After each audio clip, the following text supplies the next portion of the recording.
இப்ப டிடிவி தினகரன் இப்படிப்பட்ட ஒரு டிமாண்ட் வைப்பது என்டிஏ கூட்டணியில ஒரு தாக்கத்தை ஏற்படுத்துமா? இதுக்காக பிஜேபி தன்னுடைய நிலையில இருந்து எதுவும் மாறுமா? அது உறுதியா சொல்ல முடியாது. உறுதியா ஒன்னும் சொல்லலாம். எடப்பாடி தலைமையில ஸ்டாலினை 26லயும் தோக்கடிக்க முடியாது, 31லயும் தோக்கடிக்க முடியாது. முடியாது. அது ஒன்ஸ் ஃபார் ஆல் ஓவர். அவரே குட் சென்ஸ் பிரிவேல. வேற யார் தலைமை இருக்கு அவைலபிளா? எடப்பாடியை விட பெஸ்ட்னு நீங்க சொல்றேன். ஏதாவது ஒரு பேர் இருக்கா சொல்லுங்களேன். எங்க இன்னொருத்தர் தலைமை சொன்னா எனக்கு இல்லையா உனக்கு இல்லையான்னு எல்லாரும் கேட்பான். அது எனக்கு புரியுது. எடப்பாடி தலைமையில் உள்ள சிக்கல் ஜாதிவாரி கணக்கெடுப்பு நடத்தாம 10.5 கொடுத்தது அநீதி. அப்பதான் நான் எடப்பாடியை எதிர்த்தேன். சுனில் கனகுலு பேச்சை கேட்டு கொடுத்தாரு. அவருக்கே தெரியுமா அநீதி எத்தனை வாயில்லா பூச்சிகளுக்கு அநீதி. நான் ஒரு நிகழ்ச்சியில சாபம் விட்டு பேசினேன்.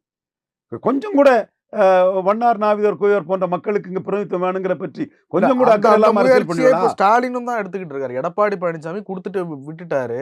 ஸ்டாலினும் அதை கண்டினியூ பண்ணிட்டு தப்புதான். வன்னியருக்கு பயந்து ஸ்டாலின் அதை பண்ணாரு. தப்புதான். அடி வாங்காதா? கொடுத்தது எடப்பாடி தானே. அவர் அடிச்சு ஒதுக்குனாதான் இந்த மாதிரிப்பட்ட இதை நம்ம யாரும் செய்ய மாட்டாங்க.